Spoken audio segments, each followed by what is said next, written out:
오늘의 주제는 김건희 여사를 지키기 위해서 스스로 존재 의미를 상실하고 무너져가는 대한민국 권력기관 못난이 삼형제, 건희 검찰, 건희 권익위, 건희 감사원 얘기입니다.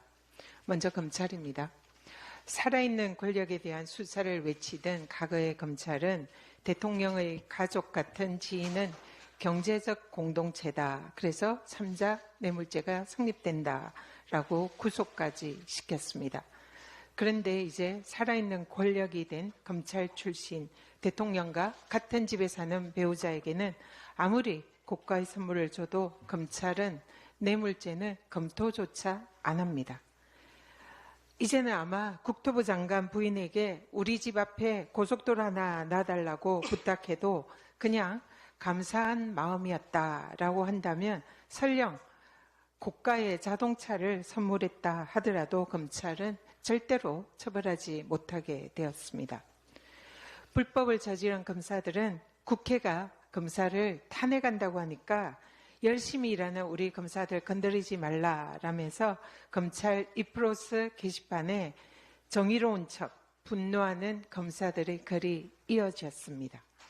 그러나 살아있는 권력인 대통령 부인의 명품백 수수에 대한 어이없는 무혐의 결정에는 검사들은 찍소리 못하며 침묵하는 그런 선택적 분노, 불의하고 비겁한 대한민국 검찰의 민낯을 보여줍니다.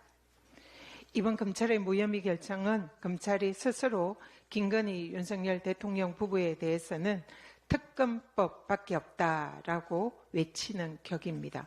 살아있는 권력에 완전히 무릎 꿇은 비겁한 검찰이 국민의 영린을 건드렸습니다. 아무리 수사건이 있어도 살아있는 권력에 대해서는 무딘 칼조차도 제대로 들지 못하는 것을 국민에게 들킨 검찰. 이제 수사건을 박탈당하고 기소청으로 전락되어도 할 말이 없을 겁니다. 검찰이 스스로 자초한 검찰개혁 태풍이 강력히 불어올 것임을 경고합니다. 국민권익위원회가 건희 권익위원회가 된 지 오래입니다. 그런데 명절 선물 가액 한도의 엄격한 기준을 그동안 제시해와서 경제단체로부터 늘 볼멘 소리를 듣던 국민권익위원회가 이번 추석 명절에는 내수 경기 진작을 할 수 있는 아주 기발한 통큰 대책을 내놓았습니다. 화면 보시죠. 자, 누구든지 공직자가 아닌 사람에게 주는 명절 선물은 금액 제한 없이 얼마든지 줄 수 있습니다. 이게 뭡니까? 지금 국민권익위원회가 추석을 맞아서 카더뉴스를 이렇게 홈페이지에 게재했는데요. 국민권익위원회는 청탁금지법을 무력화시키더라도 김건희 여사의 한 무혐의 결정을 정당화하고 싶은 것 아닙니까? 참으로 황당합니다.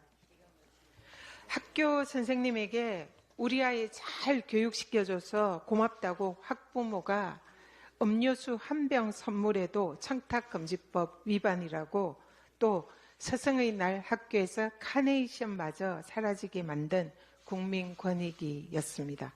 그런 권익위가 선생님의 배우자에게는 수백만 원의 명품백을 선물해도 마음껏 제공할 수 있다라고 면죄부를 공개적으로 주고 있습니다.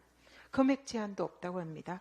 이제 공직자에게 직접 선물하면 뇌물이나 청탁금지법 위반이 될 수 있지만 공직자의 배우자에게는 오해해서 주면 무제한 허용됩니다. 권익위가 대놓고 공직자에게 금품을 제공할 수 있는 탈법 수단을 가르쳐 주고 있습니다.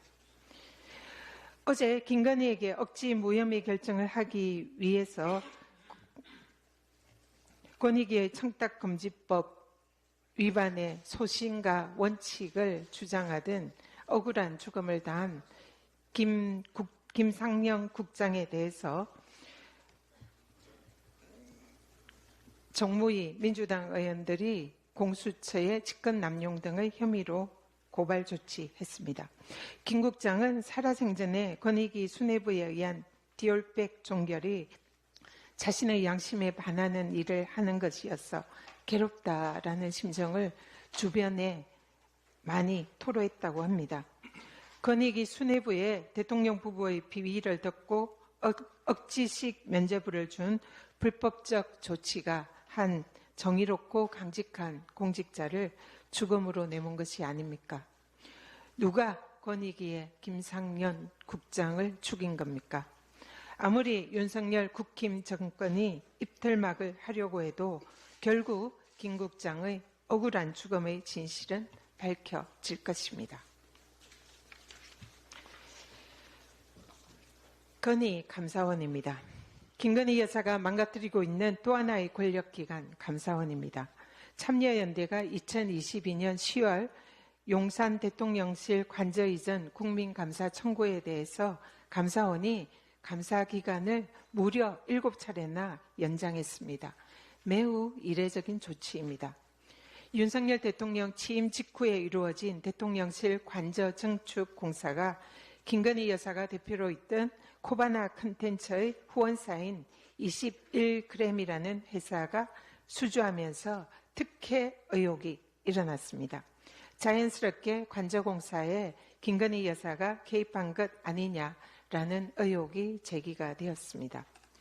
21g이라는 회사는 종합건설업 자격이 없는 회사입니다. 그래서 관저 증축 공사를 할 수 없는 업체입니다. 그런데 김건희 여사 관련 무자격 업체에 시공을 맡겼다는 논란이 불거지자 멀리 제주에 있는 종합건설업체의 명의를 빌려서 불법 시공을 한 것이다 라는 의혹마저 제기되고 있습니다. 모든 권력기관들이 김건희 여사만 관련되면 칼끝이 묻어지고 경쟁적으로 충성 경쟁을 합니다. 감사원이 김건희 여사로 향하는 관저 증축 공사 비의혹에 대해서 국민의 눈을 속이고 어떤 방법으로 면죄부를 줄 것인지 그 고민의 시간이 길어지고 있는 것 같습니다. 만약 감사원이 검찰, 국민권익위처럼 대놓고 면죄부를 발부한다면 윤석열 정권과 함께 감사원의 존재도 끝장날 수 있음을 경고합니다. 이상입니다.